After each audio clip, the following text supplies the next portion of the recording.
SSC 2026-এর প্রিয় শিক্ষার্থীরা, সবাইকে আজকের ইংরেজি ক্লাসে স্বাগতম।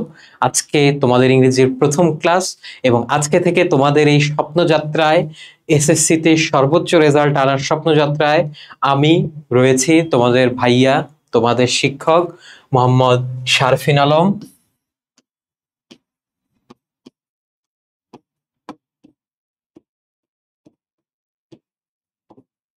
ফাহিম,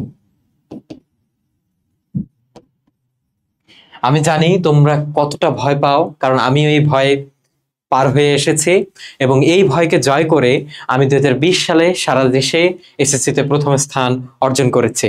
আজকে থেকে আমিও তোমাদেরকে ঠিক সেভাবেই গড়ে তুলবো যেভাবে আমি নিজেকে গড়ে তুলেছিলাম আমার শিক্ষকের সযত্নে এবং দিক নির্দেশনায়। তো চলো আর দেরি না করে আমরা আজকের ক্লাসটা শুরু করে দেই। আমি মোহাম্মদ শারফিন আলম ফাহিম, পড়াশোনা করছি ঢাকা বিশ্ববিদ্যালয় ইংরেজি বিভাগে এবং আমার এসএসসি এবং এইচএসসি শেষ করেছি রংপুর ক্যাডেট কলেজ থেকে। তো চলো আজকে আমাদের ক্লাস আমরা শুরু করি। প্রথমেই আমরা তোমাদের ইংরেজি প্রথম পত্র বইটি দিয়ে শুরু করব। তো পিছনে একটা ছবি দেখতে পাচ্ছ, একটা বৃদ্ধ মহিলা, একটা মোড়ক আর একটা ছেলে। তোমরা অনেকেই গেস করে ফেলেছো আমরা এখন কোন অধ্যায়টি শুরু করব। হ্যাঁ, আজকে আমরা তোমাদের বইয়ের একদম প্রথম যে ইউনিটটা, প্রথম লেসনটা, সেটা দিয়ে আজকে আমাদের ক্লাস আমরা শুরু করব।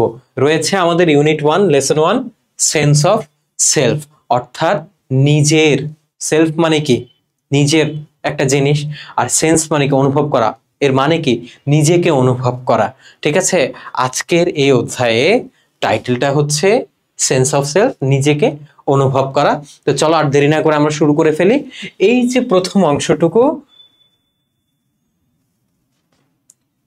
এই যে আমাদের প্রথম অংশটুকু রয়েছে, এটা ছিল হচ্ছে আমাদের টাইটেল পার্ট আমাদের বইয়ে, যা আমরা জাস্ট রিডিং পড়ে যাব, আমাদের জন্য অতটা প্রয়োজনীয় নয়। তারপরে আমাদের মূল গল্পটা, অর্থাৎ আমাদের যে মেইন স্টোরি রয়েছে, সেটা হচ্ছে এখান থেকে শুরু হবে এবং আমরা এখান থেকে মূল গল্পটা পড়া শুরু করব। তো চলো আমরা প্রথমে পড়ি। Economy and education are two major factors that segregate people in a society. Mister Moti is a story by Bangladeshi writer Rahat Abir.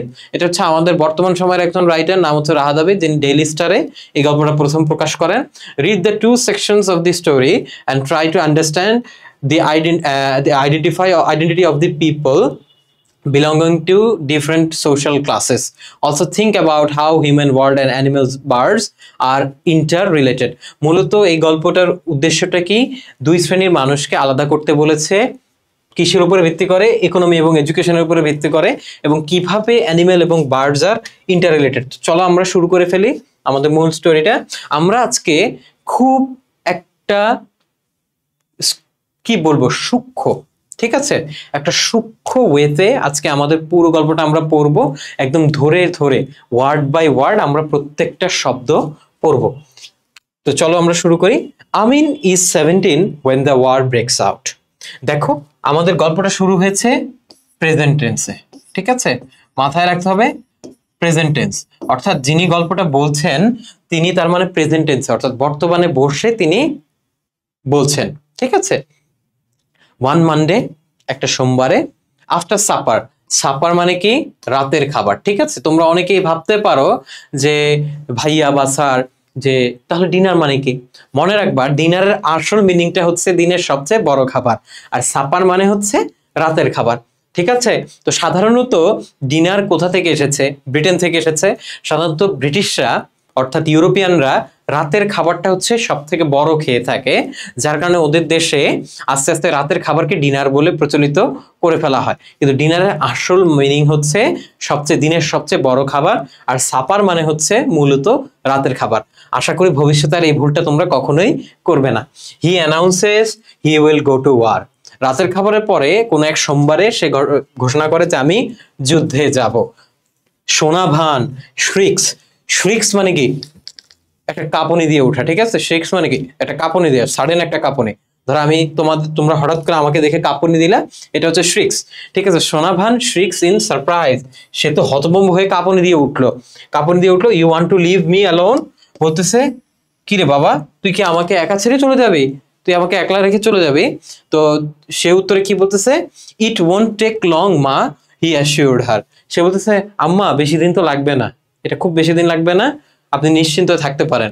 I will be back soon after the training, আমি জাস্ট প্রশিক্ষণ শেষ করেই চলে আসবো আম্মা। তারপর কি বলতেছে, that night Sonavan can not slip. মা কি ঘুমাতে পারে বলো?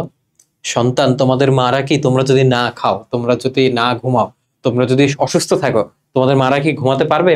পারবে না। ঠিক তেমনই সোনাভানও তার ছেলের এই যে যুদ্ধযাত্রার ভয়ে সে হচ্ছে ঘুমাতে পারে না। তার পরের দিন, আফটার দি সান আপ, সূর্য ওঠার পর, এটাকে আমরা অন্যভাবে কি লিখতে পারি, সান রাইজ। ঠিক আছে, after the sunrise she opens the duck coop. ডাক কূপ মানে কি? ডাক কূপ মানে হচ্ছে ওকে। তারপরে দেখো, শি ওপেন্স দি ডাক কূপ।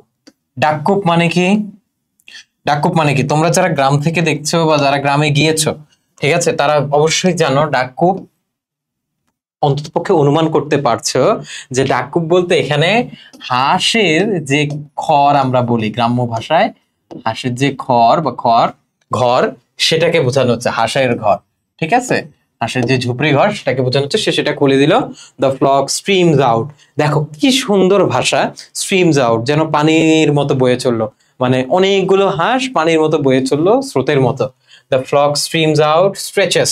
স্ট্রেচেস মানে কি, হাঁস বের হয়ে দেখবা যে এরকম এরকম করে, স্ট্রেচিং এর কথা বলছেন। কোয়াক্স, তারপর ডাকাডাকি করা শুরু করে, কোয়াক্স around her for their morning মিল। তাদের সকালে খাবার জন্য এই যে সোনাভানের আশেপাশে তারা ডাকাডাকি করে। তারপর কি, she takes longer than usual. অন্যান্য দিনের চেয়ে সে একটু বেশি সময় নেয় আজকে খাবারটা তৈরি করতে। কেন বলতো? এখানে কিন্তু একটা জটিল রহস্য লুকিয়ে আছে। কেন সে অন্যান্য দিনের চেয়ে একটু বেশি সময় নেয় হাঁসের যে খাবারটা এটা তৈরি করতে? কারণ হচ্ছে সে চিন্তিত। লেখক তার লেখার মাধ্যমে মায়ের ভালোবাসা প্রকাশ করছেন কিভাবে, এবার একটু খেয়াল করো। তোমাদের অনেকের জন্যই ধরাটা কঠিন হচ্ছে, কিন্তু তোমাদের একটু চেষ্টা করো। তোমাদের মায়েরা দেখবা তোমাদেরকে নিয়ে যখন চিন্তিত থাকে, তারা রান্না করতে সময় নেন, তোমার বাবার প্রশ্নের উত্তর দিতে সময় নেন। ঠিক তেমন সোনাভানও অন্যান্য দিনের চেয়ে যত তাড়াতাড়ি সে খাবারটা মিক্স করে দিয়ে দেয়, আজকে একটু বেশি সময় নিচ্ছে। সে মিক্সেস ওয়াটার, সে পানি, রাইস হাস্ক মানে হচ্ছে ভুসি, ঠিক আছে, রাইস হাস্ক মানে হচ্ছে কি ভুসি, ইন অ্যান আর্থেন বয়েল, মাটির একটা পাত্রতে, অ্যান্ড পুটস ইট ডাউন, তারপরে সেগুলো কাকে দেয়? হাঁসগুলোকে দেয়। হাঁসগুলো গবল। এখন প্রশ্ন হচ্ছে যে বলতেই পারো যে ভাইয়া গবল কেন? গবল কি? গবল মানে হচ্ছে হাঁস কিভাবে খায়, গপ গপ করে একটা শব্দ করে খায় না? মূলত এই যে ঘপ ঘপ শব্দটাকে একটা ইফেক্ট দেওয়ার জন্য গবল ওয়ার্ডটা ইউজ করা হয়েছে। মানুষও যখন খুব হাপুস হুপুস ঘাপুস ঘুপুস করে খায়, ওইটাকে আমরা বলবো হচ্ছে gobble. They gobble it up in 5 minutes। ঠিক আছে, and head for the pond, তারা পুকুরের দিকে যাত্রা শুরু করে। Amin has let out the chickens by then, ততক্ষণে আমিন হচ্ছে মুরগিগুলোকে বের করে দেয়। He lives his 12-week-old cockerel, 12 সপ্তাহ বয়সী একটা মোরগ আছে, তার নামটা কি? মতি। একটু খেয়াল করো, আমাদের এই গল্পটা মিস্টার মতি, সেই মতিকে এখানে ইন্ট্রোডিউস করা হচ্ছে, যে একটা মোরগ যার বয়স 12 সপ্তাহ, অ্যান্ড সিটস অন দি ভারান্দা, সে হচ্ছে ভারান্দায় বসে। During his breakfast he doesn't strike up any conversation. যখন এই যে এইখানে হিজ হচ্ছে আমাদের আমিন, অর্থাৎ সোনাভানের ছেলে আমিন হচ্ছে এখানকার হিজ। তো আমিন কি করে, যখন ব্রেকফাস্ট করছিল, সে কোনো ধরনের কথোপকথন করে না তার মায়ের সাথে, কারণ তার মা হচ্ছে, সে যুদ্ধে যাক এই বিষয়ে তার মা পুরোপুরি সন্তুষ্ট না, কারণ মায়ের মনে তো ভয় আছে, যে ছেলে হারাবার ভয়। ঠিক আছে, সেই ভয় থেকে মা হচ্ছে মন খারাপ। হ্যাভিং নোটিস সোনাভানস পাফি আইস, সোনাভানের ফোলা চোখ দেখে আমিন লক্ষ্য করে মানুষের চোখ কখন ফুলে থাকে, যখন সে প্রচুর কান্না করে, আর যখন হচ্ছে তার সারা রাত ঘুম হয় না। সোনাভানের ক্ষেত্রে দুটোই হয়েছে আমরা বুঝতে পারছি, কারণ সে হচ্ছে রাতে চিন্তায় ঘুমাতে পারেনি, এবং সে অবশ্যই কান্না করেছে, তার কথাবার্তা পড়ে আমরা সেটা বুঝতে পেরেছি অতীতে। He knows not to mention last night's subject. তো সে মায়ের যে ফোলা চোখ দেখে বুঝতে পারছে যে মা হচ্ছে কষ্টে আছে, আর গত রাতের কথা আর না তুলি। ধরো তোমার গায়ে কেউ একজন, ধরো তুমি হচ্ছে পড়ে গিয়েছো, পড়ে প্রচুর কান্না করেছো, তুমি তো তোমার সামনে তো কেউ নিশ্চয়ই, তোমার কোনো বন্ধু বা তোমার বাবা মা সে কথাটা তুলবেন না। ঘটনাটা ঘটেছে এইরকমই। He cast his glance to the side. Cast মানে হচ্ছে নিক্ষেপ করা। সে তার গ্ল্যান্স মানে তার দৃষ্টি নিক্ষেপ করলো কোন দিকে? একটা সাইডে। ঠিক আছে, down at the cockerel eating the rice. মূল কথা হচ্ছে, ধরো আমি হচ্ছি আমিন, আমি বসে খাচ্ছিলাম, তো তোমরা হচ্ছ, তোমরা কে? ধরো তুমি হচ্ছে সোনাভান, সোনাভান তোমার হচ্ছে চোখ ফুলে আছে, আমি তোমার দিকে না তাকিয়ে ধরো খাচ্ছি, পাশে ঠিক এইভাবে তাকিয়ে আছে, অর্থাৎ আমি আমার মনোযোগটাকে অন্যদিকে সরিয়ে নিতে চাচ্ছি, ঠিক আছে, যাতে করে তোমার সাথে আমার চোখে চোখ না পড়ে যায়। টুডে ইজ হাটবার, আজকে হচ্ছে বাজারের দিন, মার্কেট ডে, ঠিক আছে। Sonavan has arrange the things Amin will take to the bazaar to sell. তো আগের যুগে তো আমাদের এখনকার মতো তো অনলাইন ছিল না, যে ফেসবুকে অর্ডার করলাম চলে আসলো ডিম, ফেসবুকে অর্ডার করলাম গরু মাংস চলে আসলো, ঠিক আছে, বা দারাজে অর্ডার করলাম কিছু একটা চলে আসলো, বা ঘরের বাজারে অর্ডার করলাম সবকিছু চলে আসলো। তো আগের দিনে মানুষ কি করতো? আগের দিনে মানুষ হচ্ছে তাদের ঘরের যেগুলো অতিরিক্ত জিনিস, যেমন ধরো কুমড়া অথবা হচ্ছে মুরগি, ডিম, মাছ, এগুলো নিয়ে তারা প্রতি হচ্ছে বাজারের দিনে তারা গিয়ে বাজারে উঠতো, সেখান থেকে পাইকাররা কিনে শহরে নিয়ে আসতো, বা সেখান থেকে গ্রামের লোকেরা কিনে তাদের গ্রামের বাড়িতে নিয়ে যেত। তো এটা তখনকার পার্সপেক্টিভে লেখা, তাই এভাবে লেখা হয়েছে যে আজকে হাটবার। Sonavan has arrange the things Amin will take to the bazaar to sell 2 dozens of egg, Amin হচ্ছে 2 ডজন অর্থাৎ 24টা ডিম নিবে। এ শিপ অফ আরাকানাটস, আরাকানাটস মানে হচ্ছে দুঃখিত, আরাকানাটস মানে হচ্ছে কি, আরাকানাটস মানে হচ্ছে বেটেল নাট বা আমাদের সুপারির আরেকটা নাম, ঠিক আছে, areca nuts. A bottle gourd, bottle gourd বলতে তোমরা একটু কনফিউজ হয়ে যাচ্ছ, গোর্ড মানে হচ্ছে লাউ, বটল গোর্ড মানে হচ্ছে লম্বা লাউ, ঠিক আছে, তোমাদের যাদের বাবারা নিয়ে আসেন লম্বা লাউ, এই লম্বা লাউয়ের দিকে বলা হচ্ছে যে সে 3টা জিনিস নিয়ে যাচ্ছে, একটা হচ্ছে 24টা ডিম, একটা শিপ অফ, এই শিপ একটা মানে হচ্ছে একটা গোছা, ঠিক আছে, একটা গোছা অফ আমাদের সুপারি, এক গোছা সুপারি এবং একটা লাউ। দ্য বাজার is about a mile way, প্রায় 1 মাইল দূরে বাজারটা, ঠিক আছে। তারপর it won't take long Ma, he assures her, I will be back soon after the training. তো আমাদের যে বিষয়টা, ওকে, তারপর Amin wears his shirt, short sleeve floral shirt over his lungi, Amin হচ্ছে তার শর্ট স্লিভ ফ্লোরাল শার্টটা তার লুঙ্গির উপরে পরে নেয় বাজারে। এই যে আমরা যে পরে আসলাম যে 24টা ডিম, একটা লাউ, তারপরে হচ্ছে কিছু একগুচ্ছ সুপারি নিয়ে যে যাবে সেটা দেওয়ার জন্য বাজার পর জন্য সে কি করে, তার একটা ফ্লোরাল শার্ট আছে, সে সেটা পরে নেয় এবং লুঙ্গি পরে নেয়, ঠিক আছে। He whistles as he looks into the cloudy mirror to comb his hair, সে হচ্ছে শীষ দিতে, ধরো চুল আছড়াচ্ছি, এইভাবে সে শীষ দিচ্ছে আর চুল আছড়াচ্ছে, ঠিক আছে। Placing the rattan basket on his head before setting off, সে তার মাথার উপরে এই যে যে ঝুড়িটা ছিল সেই ঝুড়িটা সে কি করে তার মাথার উপরে বসিয়ে নেয়। হি হোলার্স, হোলার্স মানে চিৎকার দেওয়া, আই এম অফ মা, বলছে আম্মা আমি যাচ্ছি, দূর থেকে চিৎকার দিয়ে বলছে। Sonavan watches him go along the bank of the little river, Sonavan তাকে দেখে যে তাদের বাড়ির পাশ দিয়ে যে ছোট্ট নদীটি গিয়েছে তার পাশ দিয়ে হচ্ছে ও চলে যাচ্ছে। For the first time it occurs to her that Amin has grown up, এই প্রথমবারের মতো সে যখন দেখছে, মা বাবার কাছে কিন্তু সন্তানরা কখনোই বড় হয় না, কিন্তু এই প্রথমবার তার কাছে মনে হচ্ছে যে তার ছেলে আমিন অনেকটা বড় হয়ে গিয়েছে। He has reached the height of his dead father, সে হচ্ছে তার মৃত আব্বার সমান লম্বা হয়ে গিয়েছে। হ্যাজ হিজ লং নেক, তার লম্বা গলা পেয়েছে, অ্যান্ড স্ট্রেইট শোল্ডার, অর্থাৎ তোমরা একটা জিনিস খেয়াল করবা, ছেলেরা সাধারণত তাদের বাবার মতো হৃষ্টপুষ্ট শক্তিশালী হয়ে থাকে, এবং আমিনের ক্ষেত্রেও সেটার ভিন্ন না, তার মৃত বাবার মতো সেও লম্বা এবং গলা পেয়েছে, এর পাশাপাশি বেশ প্রশস্ত ঘাড় পেয়েছে বা কাঁধ কাঁধ পেয়েছে, ঠিক আছে। তো এই কথাই বলছে। আরেকটা বিষয় খেয়াল রাখো, সোনাভানের এত ভয় কেন, কারণ সে তার স্বামীকে হারিয়েছে, সে এখন চায় না তার একমাত্র ছেলেকে হারাতে। In that moment Sonavan realises it's not the war, সেই মুহূর্তে সোনাভান উপলব্ধি করে এটা সেই যুদ্ধটা না, is the fighting that Amin is fascinated with, এটা হচ্ছে সেই যুদ্ধটা নয়, মূলত এই যে আমিন যেই জিনিসটা নিয়ে ফ্যাসিনেটেড, ফ্যাসিনেটেড মানে কি বলতো, ফ্যাসিনেটেড মানে হচ্ছে আগ্রহী বা উন্মাদ, ঠিক আছে, এই ধরনের অর্থ আমরা ফ্যাসিনেটেডে পেয়ে থাকি। এটার সিনোনিম কি হতে পারে, অ্যাট্রাক্টেড, ঠিক আছে। আমিন ইজ ফ্যাসিনেটেড উইথ, অর্থাৎ আমাদের যে আমিন চরিত্রের যে আমিন, গল্পের চরিত্র আমিন, আমিন হচ্ছে ফ্যাসিনেটেড উইথ ফাইটিং, অর্থাৎ সে মারপিট নিয়ে খুব ফ্যাসিনেটেড। অনেকেই থাকে তোমরা তোমাদের মধ্যে যারা হচ্ছে দেখবা যে খুব মারপিটের মানে ভায়োলেন্স মুভি দেখতে পছন্দ করো, আবার অনেকে আছে রোমান্টিক মুভি দেখতে পছন্দ করো, অনেকে হচ্ছে ফেরি টেলস এর মুভি দেখতে পছন্দ করো। এক একজন এক এক জিনিস নিয়ে ফ্যাসিনেটেড থাকে। Like his dead father, he is crazy about bull fighting. অর্থাৎ আমিনের আব্বুও কেমন ছিল? বুল ফাইটিং নিয়ে ক্রেজি ছিল, অর্থাৎ পাগল ছিল। বুল ফাইটিং কি? ষাঁড়ের লড়াই। কক ফাইটিং কি? মোরগ লড়াই। এবং বোট রেসিং। অর্থাৎ আমিনের আব্বু কেমন ছিল? আমিনের আব্বু হচ্ছে বিভিন্ন ধরনের বিপজ্জনক জিনিস নিয়ে খুবই আগ্রহী ছিল, এবং এক প্রকার বলতে গেলে ক্রেজি। লেখক এখানে ওয়ার্ডটা ইউজ করেছেন ক্রেজি, অর্থাৎ পাগল প্রায় ছিল। ঠিক আছে, দি সেম স্টাবর্ননেস, এই স্টাবর্ননেস মানে হচ্ছে জেদ। ঠিক আছে, একই রকম জেদ আমিনের মধ্যেও ফ্লোজ ইন হিজ ব্লাড, তার রক্তেও একই রকম জেদ। ওর বাবার মতো এই ভায়োলেন্সের প্রতি তার রক্তেও সেম জেদ। Once he decides on something, nothing can stop him. তোমাদের মধ্যেও অনেকে রয়েছে এরকম, যে আমি একবার যেহেতু বলছি এটা হবে হবেই। ঠিক আছে, আর আমরা তো জেনজি, জেনজিরা তো একটু এমনই। ঠিক আছে, জেনজিরা হচ্ছে যেটা বলবে সেটা তারা করবেই। ঠিক আছে, তো এখানে বলছে once he decide something, nothing can stop him. আর little son now a man, তার ছোট্ট ছেলেটা এখন একজন পুরুষ মানুষ, বেটা মানুষ। সহজ আমাদের আঞ্চলিক ভাষা হচ্ছে কি বেটা মানুষ, আর শুদ্ধ ভাষায় পুরুষ মানুষ।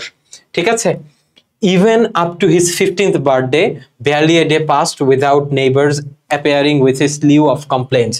এমনকি তার 15 বছর হওয়ার আগ পর্যন্ত, অর্থাৎ সে যখন 15 হলো সেই পর্যন্ত তার আশেপাশের প্রতিবেশীরা প্রতিদিন লিস্ট অফ কমপ্লেইন নিয়ে আসতো।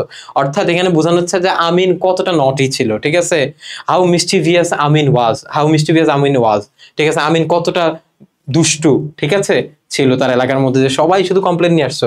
Sometimes 1 or 2 turned up from the villages, অন্য ভিলেজ থেকেও। মানে আমিনের দৌরাত্ম এতটা ভয়ানক ছিল, একটু চিন্তা করো, তোমাদের মধ্যে অনেকেই আছে এরকম যে খেলতে গিয়ে গ্লাস ভেঙে ফেলো, ওনারা অভিযোগ নিয়ে আসে। কিন্তু আমিনের দৌরাত্ম এমন ছিল যে শুধু এই ভিলেজেই না, তার এই দুষ্টামি অন্য ভিলেজে পর্যন্ত গিয়েছিল। ঠিক আছে, অন্য ভিলেজেররা এসেও তার মায়ের কাছে এই ব্যাপারে অভিযোগ দিত। They peeked into the house, peeked মানে হচ্ছে তারা এই হন্তদন্ত হয়ে ঢুকে যেত। কি ব্যাপার, সোভান ভানু কোথায়, আমিন কই, এ বাসার ছেলেকে আমিন কিনা, এভাবে তারা চলে আসতো। They peeked into the house and asked, does Amin live here? Sovan would sigh. তারা হচ্ছে সোজা বাসার মধ্যে ঢুকে আসতো, এসে বলতো আমিন কি এখানে থাকে? তখন সোভান কি করতো? সোভান তো বুঝে যেত যে আমার পোলায় আবার আরেকটা কোনো আকাম করছে। তো সে কি করতো? সে হচ্ছে এইভাবে একটা সাই ফেলতো। ঠিক আছে, তো মূলত বিষয়টা হচ্ছে এখানে বোঝানো হচ্ছে যে আমিনকে নিয়ে সুবহানের যে স্মৃতিচারণ সেদিকে ইঙ্গিত করা হচ্ছে। তারপর লোকজন কি বলতো? Your Son stole my dead juice, তোমার ছেলে আমার আখের রস চুরি করেছে।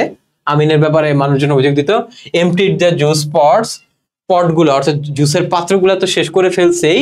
Hanging on the dead trees, আমার যে খেজুর গাছ আছে সেই গাছের সব পটগুলো হচ্ছে খেয়ে সে শেষ করে ফেলছে। সোবাহান উড সাই অ্যাগেন, সোবাহান ছেলের এই অভিযোগ শুনতো, কিন্তু বাপ মরা ছেলে তো কি আর করবে, সে শুধু দীর্ঘশ্বাস, আর কিছুই নাই, কিছুই বলার নাই আর আমিনকে নিয়ে। Then ask the visitor to pardon him, তারপর তাকে বলতো ভাই একটু দয়া করে মাফ করে দেন, আমার ছেলে বোঝে নাই, একটু ক্ষমা করে দেন ওকে। She hated saying that she had raised her son alone, সে এটা বারবার বলতে খুব বিরক্ত হতো যে ভাই আমি তো আমার ছেলেকে একা ভরণ পোষণ দিয়ে পালন করেছি। মানে আমরা যদি একটু আঞ্চলিক ভাষায় বলি, ভাই আমি তো আমার ছেলের একা পালছি। ঠিক আছে, এইটার কথা বলছে যে আমি তো আমার ছেলেকে একা পেলেছি, পালন করেছি।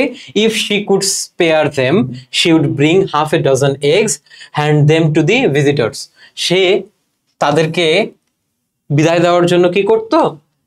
হাফ এ ডজন এগস আনতো, অর্থাৎ 6টার মতো ডিম আনতো এবং তাদেরকে দিত এবং বলতো please take this for your children, এটা আপনাদের বাচ্চাদের জন্য। তারপর বলতো কি, এটা আপনাদের বাচ্চাদের জন্য, please take this for your children, এটা আপনাদের বাচ্চাদের জন্য নিয়ে যান। At night Sonavan climbs out of her bed and clutches the hurricane lamp and tiptoes into the Amin's room, রাত্রেবেলা সোনাভান তার বিছানা থেকে উঠে ক্লাচেস দি হারিকেন, ক্লাচেস বলতে হারিকেনের মধ্যে এক ধরনের সুইচ টাইপ আছে, ঠিক আছে, এরকম নব টাইপ ঘোরায়, ওইটা ঘোরাইলে হচ্ছে হারিকেনটা জ্বলে ওঠে। তো এখানে ক্লাচেস বলতে ওইটা ঘোরানোকে বোঝাচ্ছে। Clutches the hurricane lamp and tiptoes, tiptoes মানে হচ্ছে ক্যাট পজের মতো, মনে করো ঠিক এইভাবে এইভাবে এইভাবে এইভাবে সে হচ্ছে গেল। টিপটোজ ইনটু আমিনস রুম, আমিনের রুমে সে গেল। She stands by his bed, সে হচ্ছে অনেকক্ষণ ধরো বিছানা ধরে এভাবে দাঁড়িয়ে আছে, ঠিক আছে, বিছানা ধরে এভাবে সে দাঁড়িয়ে আছে, stand by his bed, look at her sleeping son, তার দিকে এভাবে অনেকক্ষণ ধরে তাকিয়ে আছে। মায়ের যে একটা স্নিগ্ধ ভালোবাসা এই লাইনের মাধ্যমে প্রকাশ পায়, সে অনেকক্ষণ ধরে তার ঘুমন্ত ছেলেটার দিকে তাকিয়ে আছে। মানুষকে যে শুধু জেগে থাকার সময় ভালোবাসা যায় বিষয়টা এরকম না, মায়ের ভালোবাসা যে তোমার জীবিত মৃত সব অবস্থায়, এই লাইনের দ্বারা সেটা প্রকাশ করা হচ্ছে। তারপর she touches his cheek. Okay, she stands by his bed, looks at her sleeping son. He snores like his father. মনে করো আমির ঘুমাচ্ছে, এভাবে ঘুমাচ্ছে, তো তার কাছে মনে হচ্ছে যে তার ছেলে শুধু দেহে অবয়ব না, এখন এই যে ঘুমাচ্ছে এখানেও তার বাবার মতোই অনেকটা সে নাক ডেকে ঘুমাচ্ছে, ঠিক আছে। He has her light skin and button nose. কিন্তু আমিনের স্কিনটা হচ্ছে তার মায়ের মতো, খুব পাতলা, ঠিক আছে। কিছু মানুষ দেখবা যে এত পাতলা স্কিন, নিচে দিয়ে হচ্ছে যে রগ বয়ে যায়, ভেইনস বা আর্টারিস যায়, সেগুলো হচ্ছে দেখা যায়, ঠিক আছে। তার স্কিনটা হচ্ছে তার মায়ের মতো খুব পাতলা এবং বাটন নোজ। বাটন নোজ মানে হচ্ছে ছোট নোজ, আমার মতো এত লম্বা খাড়া নোজ না, ছোট নোজ, ঠিক আছে। তারপর she touched his cheek, তার মা খুব আলতো করে আমিনের গালের মধ্যে ভাবে হাত দেয়, অর্থাৎ মায়ের ভালোবাসা। his broad forehead, এবং তার এই যে কপাল, এই কপালের মধ্যে একটু হাত বুলিয়ে দেয়, ঠিক আছে, আদর করে দেয় মা। she suppresses a desire to lie beside him, তার খুব ইচ্ছে হয় যে ছেলের পাশে একটু ঘুমাবে। বাচ্চাদেরকে কোলে নিয়ে মা যেমন ঘুমায় বা পাশে রেখে মা যেমন ঘুমায়, তার খুব ইচ্ছে হয় নিজের ছেলের পাশে একটু ঘুমাবে, লাইক দি ওল্ড ডেজ, পুরোনো দিনের মতো।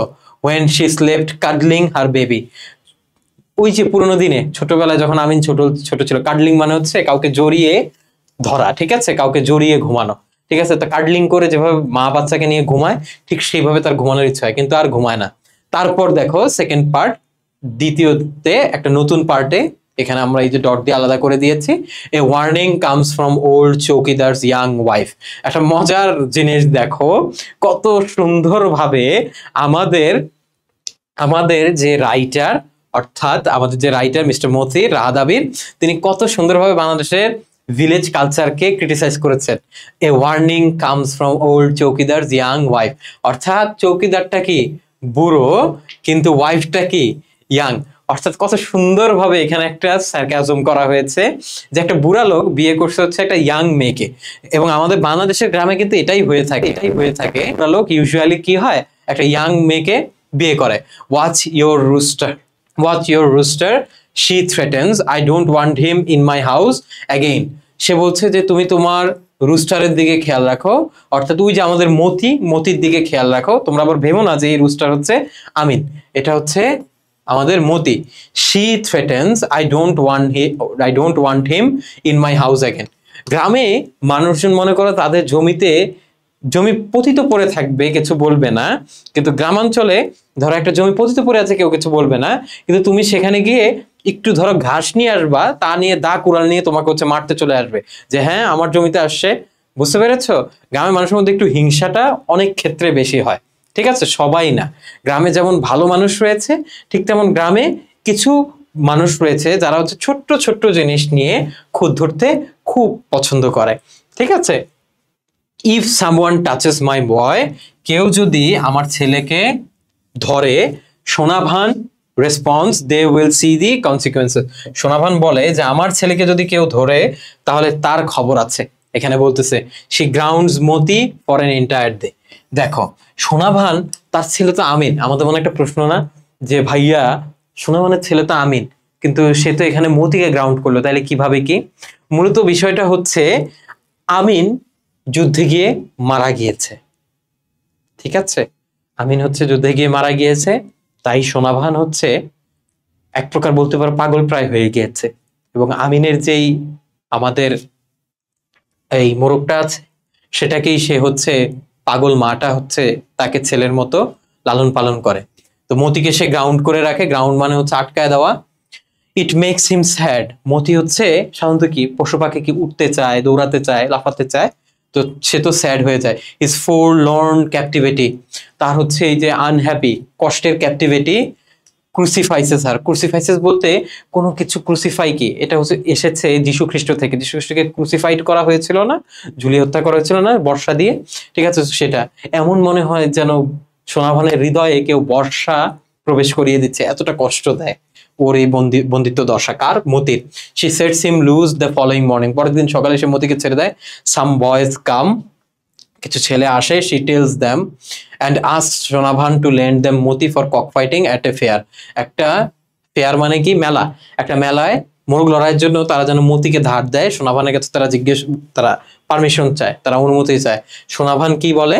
দে আর হ্যাপি টু পে, এবং তারা এটাও বলে যে আমরা তোমাকে পেমেন্ট দিব, সমস্যা নাই। নেভার, সোনাভান বলে কখনোই না, কখনোই না। She tells them he is my son, ও আমার ছেলে। Monday dawns without Moti's crowing, সোমবার সকালটা হয় মতির ডাক ছাড়া। His cold body is resting, cold body ঠান্ডা হয়ে গিয়েছে। Is resting on its right side, lying against the basket, eyes closed, his kingly head down. অর্থাৎ তোমরা বুঝতে পারছো এই মতিও মারা গিয়েছে, মতিও আর জীবিত নেই।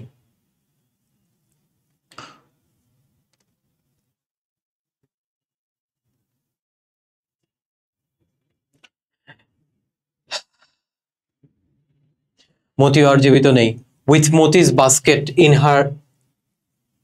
হার ল্যাপ, সোনাভান মতির বাস্কেটটাকে নিজের কোলে নিয়ে, শি ইজ মোশনলেস। ঠিক আছে, সোনাভান মতির বাস্কেটটাকে নিজের কোলে নিয়ে, she is motionless. She puts Moti to rest beside her, সে হচ্ছে মতিকে রেখে দেয় হার হাজব্যান্ডস গ্রেভ। সোনাভান একটা পাগল মহিলা হয়ে গেছে, তার ছেলে তো যুদ্ধ করতে গিয়ে মারা গিয়েছে। কিন্তু সোনাভান কি করেছে? সোনাভান হচ্ছে এই মতিকে তার ছেলে ভেবে তার জামাইয়ের কবরের পাশে এই মতিকে শোয়ায়। মা মা জিনিসটাতে কতটা ইম্পর্টেন্ট এই গল্পটাতে তোমরা বুঝতে পারবা। ঠিক আছে, মায়ের ভালোবাসা এখানে তোমরা বুঝতে পারবা। এই পাগল মহিলা মতিকেই মনে করছে যে তার ছেলে আমিন। শি সাইজ, সে দীর্ঘশ্বাস ফেলে। Plods across the empty yard, steps into an empty veranda, crawls into an empty home and sits on the edge of an empty bed. সে সারাদিন অনেক কিছু করে, দীর্ঘশ্বাস ছাড়ে, এদিক ওদিক হাঁটে, বারান্দায় যায়, কিন্তু সবকিছু তার কাছে শূন্য মনে হয়। মায়ের জীবনে সন্তান ছাড়া যে কিছু নাই, এই গল্পের শেষ অংশটাতে তোমরা এটা বুঝতে পারবা। Another morning breaks, পরের দিন সকালটা হয়। Noon and afternoon come and go. The birds in the coops quack and crow. No one lets them out for the first time. সোনাভান's doors do not open. মতি মারা যাওয়ার পর আরেকটা সকাল হয়। হাঁসগুলো ডাকে, পাখিগুলো ডাকে, কিন্তু কেউ সেগুলোকে খোলে না। লেখক এখানে সরাসরি বলেন নাই যে সোনাভানও মারা গিয়েছে মতির মৃত্যুর পর শোকে, কিন্তু এখানে প্রকাশ করেছেন তার কণ্ঠের কথার মাধ্যমে যে for the first time Sonavan's door do not open. পাগল মা ছেলের শোকে তার রুম এইভাবেই মারা যায়। যাই হোক, প্রিয় শিক্ষার্থী বন্ধুরা, আমার প্রিয় এসএসসি 26 ব্যাচের শিক্ষার্থীরা, তোমরা আশা করি গল্পটা বুঝতে পেরেছো। এই গল্পটা অত্যন্ত আবেগ ঘন এবং একটা মায়ের ভালোবাসার একটা এপিটোম বলতে পারো, অনন্য উদাহরণ। তো চলো আমরা এখন করে ফেলি আমাদের প্রশ্নের উত্তরগুলা। তো প্রথমেই রয়েছে answer to the following question. Why is the rooster called Mister Moti? তোমরা বলে ফেলো তো কেন এই রুস্টারটাকে মিস্টার মতি বলা হতো? ওকে, 30 সেকেন্ড একটু ভাবো কেন মিস্টার মতি বলা হতো এই রুস্টারটাকে। ওকে, উত্তরটা হচ্ছে because the rooster is compare to Amin, the son of Mrs Sobahan. ঠিক আছে, সোবাহানের পুত্র আমিনের সাথে এই রুস্টারটাকে কম্পেয়ার করা হতো না। মেটাফরিক্যালি এই মতি হচ্ছে আমিনের রিপ্রেজেন্ট করে, মেটাফরিক্যালি। সবাই এই ওয়ার্ডটা লিখে নাও। মেটাফরিক্যালি মানে কি, তোমরা সবাই মেটাফোর সম্পর্কে জেনেছো। তো মেটাফরিক্যালি সে হচ্ছে আমিনের রিপ্রেজেন্টেশন করে, সেই জন্য আমরা বলতে পারি যে মিস্টার মতি হিসেবে তাকে নাম দেওয়া হচ্ছে। Is the writer trying to compare the son with the rooster? What are the reasons for doing so?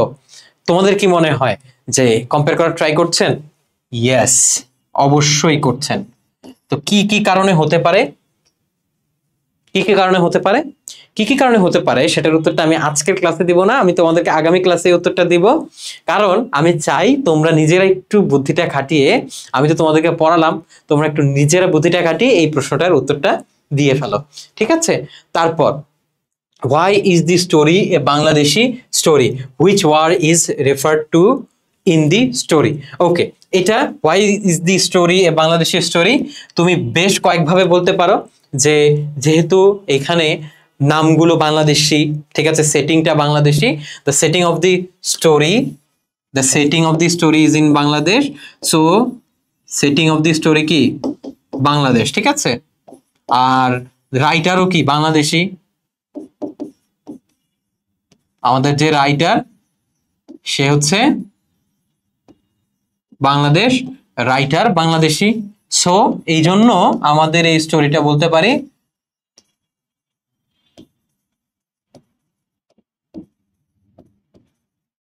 এই জন্য আমাদের, আর হুইচ ওয়ার ইজ, এই জন্য আমাদের এই স্টোরিটা হচ্ছে একটা বাংলাদেশি স্টোরি, ঠিক আছে। আর which war is refer to the story 1917 war, ঠিক আছে।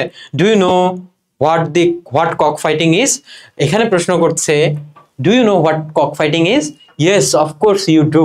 আমরা ছোটবেলায় অনেকেই হচ্ছে খেলতাম না, মোরগ লড়াই নামে একটা সেকশন ছিল বিভিন্ন অনুষ্ঠানে, ঠিক আছে। Cock fighting is the fight between two cocks or two roosters, ঠিক আছে, typically occurs in a village fair or village festival, ঠিক আছে, যে কোনো ভিলেজ ফেয়ার বা ফেস্টিভ্যালে এই ধরনের ফাইটিং গুলো হয়ে থাকে।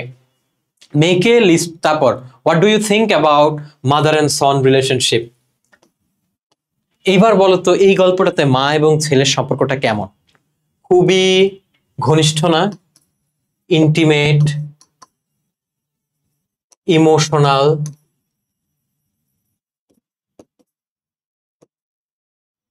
intimate, emotional and very very very very caring, ঠিক আছে। তো বিভিন্ন অ্যাডজেক্টিভ ব্যবহার করে তোমরা এই উত্তরটা দিয়ে ফেলবা।